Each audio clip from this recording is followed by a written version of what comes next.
मेरे जीजू मेरी दीदी के कमरे में रोज एक नए मर्द को भेजते थे और आधी रात को अजीबोगरीब आवाज़ आती थी। एक दिन अचानक मैंने सब देख लिया और मेरे होश उड़ गए। मेरा नाम रेनू है और मैं एक बहुत ही गरीब परिवार से हूँ। मेरे पापा रिक्शा चलाते थे। मेरी एक बड़ी बहन थी जिसका नाम रूपा था। हम दोनों ने 12वीं तक पढ़ाई करने के बाद घर पर ही रहते थे क्योंकि पापा के पास इससे आगे पढ़ाने के पैसे नहीं थे। पापा दिन रात मेहनत करते ताकि हम दोनों बहनों के लिए दहेज इकट्ठा करके किसी अच्छे घर में शादी कर सके। रूपा के लिए बहुत सारे रिश्ते आते थे लेकिन कहीं भी रिश्ता पक्का नहीं हो पा रहा था क्योंकि लड़के वाले मुंह फाड़ कर दहेज मांगते। पापा लड़कों वालों के पैर तक पकड़ते थे कि मेरी बेटी बहुत गुणी है, आपको दहेज थोड़ा कम मिलेगा लेकिन हमारी बेटी बहुत संस्कारी है, आप लोगों को बहुत खुश रखेगी, कभी कोई शिकायत का मौका नहीं देगी। मेरी बेटी खाना बहुत अच्छा बनाती है, सिलाई कढ़ाई बुनाई सब आता है। तो लड़के वाले कहते हमें संस्कारी लड़की के साथ साथ नगद भी चाहिए। ऐसे करते करते मेरी बड़ी बहन की उम्र 25 साल की हो गई। कभी कभी मेरी बड़ी बहन और मम्मी दोनों बैठकर खूब रोते कि कहीं से एक अच्छा रिश्ता नहीं आ रहा है। बहन कहती मेरी किस्मत ही खराब है। मम्मी भी बहन को कोसने लगती कि पता नहीं कौन से मनहूस दिन में पैदा हुई थी, करमजली तेरे लिए कहीं से एक रिश्ता भी नहीं आ रहा है। धीरे धीरे दीदी के लिए रिश्ते आने भी बंद हो गए। हमारे यहाँ पर लड़की अगर 22 साल से ज़्यादा हो जाती तो उसके लिए रिश्ते आने धीरे धीरे कम हो जाते थे और 25 साल की हो जाती तो रिश्ते आने बंद ही हो जाते। लेकिन पापा ने अभी उम्मीद नहीं हारी थी। पापा ने सभी रिश्तेदारों में, सभी जान पहचान वालों में दीदी के लिए बात कर रखी थी कि कहीं से भी कोई अच्छा लड़का मिले तो ज़रूर बताइए। पापा मम्मी को मना करते कि बेटियों को ऐसे कोसा मत करो, देखना तुम ये दोनों अच्छे घर में ज़रूर जाएंगे। लेकिन जैसे दीदी ने तो हिम्मत ही हार ली थी। उनको लगा अब मेरे लिए कोई रिश्ता नहीं आएगा। एक दिन हमारे पड़ोस में एक लड़का रहने आया। उस लड़के का नाम राजू था। राजू अपने रिश्तेदार के यहाँ पर घूमने आया था। वैसे वह शहर में रहता था। दीदी और राजू एक दूसरे को पसंद करने लग गए। लेकिन दीदी को ये डर था कि शायद पापा इस रिश्ते के लिए नहीं मानेंगे, तो दोनों भाग गए और भागकर शादी कर ली। दीदी को गए हुए लगभग 6 महीने हो गए। पापा तो दीदी से बहुत ज़्यादा गुस्सा हो गए, लेकिन मम्मी और मैं दीदी को बहुत याद करते थे। पापा भी गुस्सा होने का दिखावा करते थे, लेकिन अंदर ही अंदर वह भी दीदी को बहुत याद करते थे। एक दिन मेरा इंतज़ार ख़त्म हुआ। दीदी हमारे यहाँ पर आई जीजू के साथ। दीदी और जीजू को एक साथ खुश देखकर पापा भी अपना गुस्सा भूल गए और दीदी को अपना लिया। मैंने भी जिद किया कि मैं दीदी के यहाँ रहने जाऊंगी। सबने बहुत मना किया, लेकिन मैं जिद करके चली गई। दीदी का घर अच्छा था। पहला दिन तो बहुत अच्छा गया। दीदी के साथ बातें करते करते कब दिन निकल गया पता ही नहीं चला। रात का खाना खाने के बाद दीदी ने कहा, जा तू अपने कमरे में जाकर सो जा। मैं जाकर सो गई और दीदी ने बाहर से मेरे रूम के दरवाजे का कुंडी लगा दिया। आधी रात को दीदी के रूम से अजीबोगरीब आवाज़ आने लगी।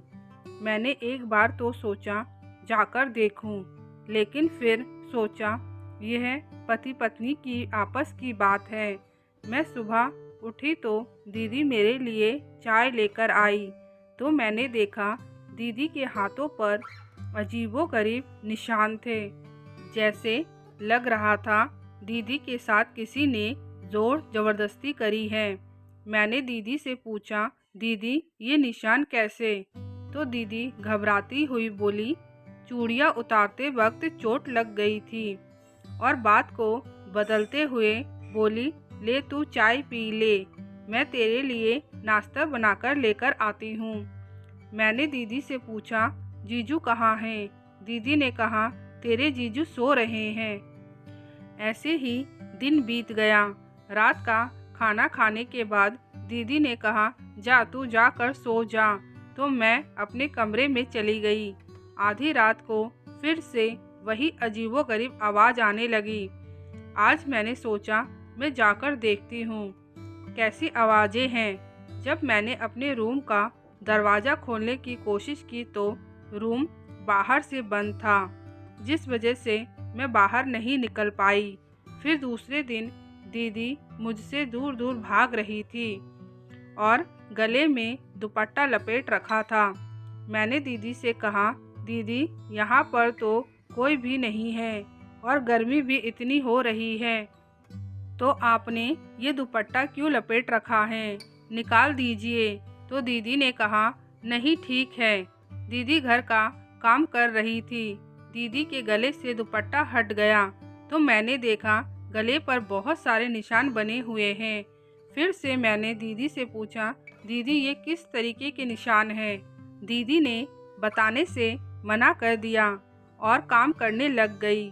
मुझे इतना तो पता चल गया था कि इस घर में कुछ तो गलत हो रहा है दीदी के साथ।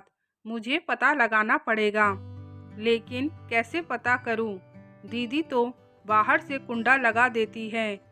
फिर से रात का खाना खाने के बाद दीदी ने बोला, जाकर रूम में सो जाओ।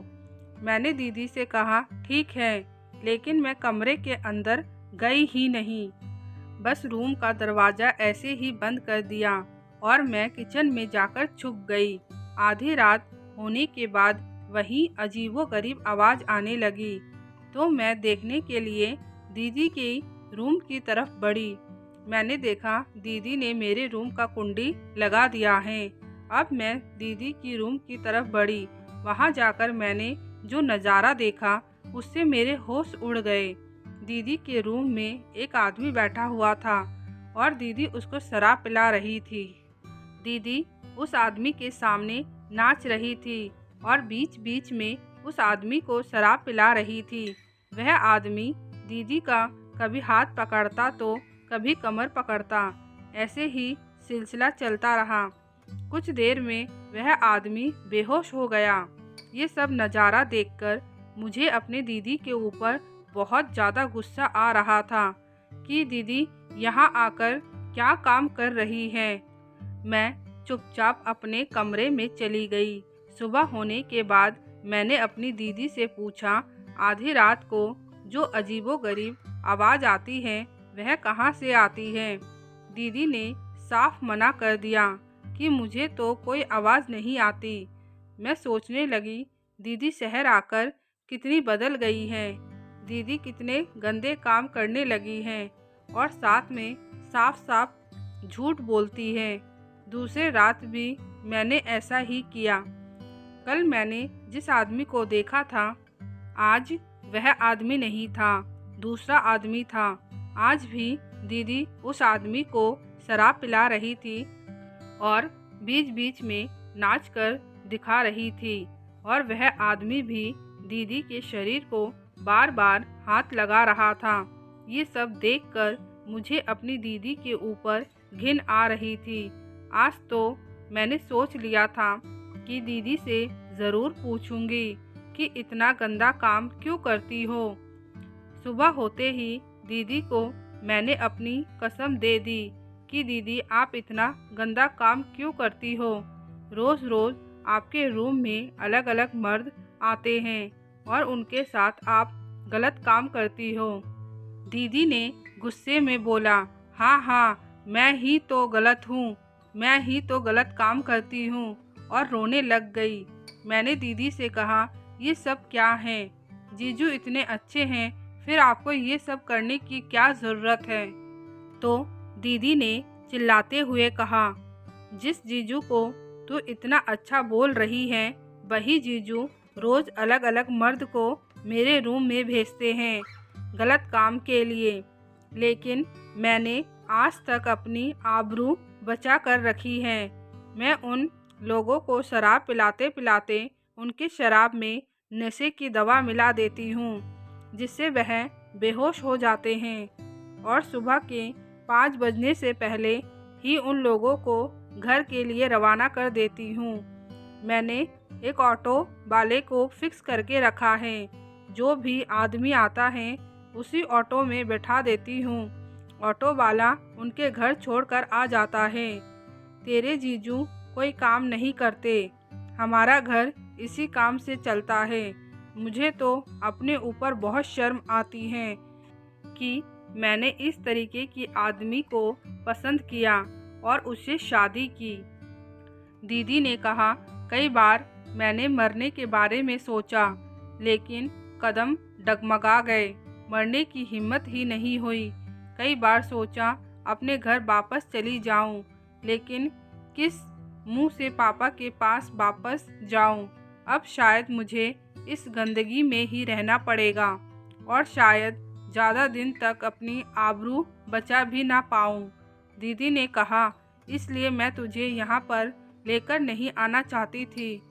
अब तुझे सब कुछ पता चल गया है। तू अब घर चली जा और मम्मी पापा को मेरे बारे में कुछ भी मत बताइयो और मेरी तरह गलती भी मत करियो। दीदी ने रोते रोते कहा, पापा जहाँ बोले वहीं शादी कर लियो और खुश रहियो और साथ में मम्मी पापा का भी ध्यान रखना। अब मैं कभी वापस लौट कर नहीं आऊँगी, नहीं तो मम्मी पापा को मेरी वजह से कहीं मुंह दिखाने लायक नहीं रहेंगे और मेरी वजह से तेरी कहीं अच्छे घर में शादी भी नहीं होगी। रेनू, मम्मी सही कहती थी, मेरी किस्मत बहुत ज़्यादा ख़राब है। ना ही पापा को मेरे लिए कोई अच्छा रिश्ता मिला और जिससे मैंने भागकर शादी की वह आदमी जानवर निकला।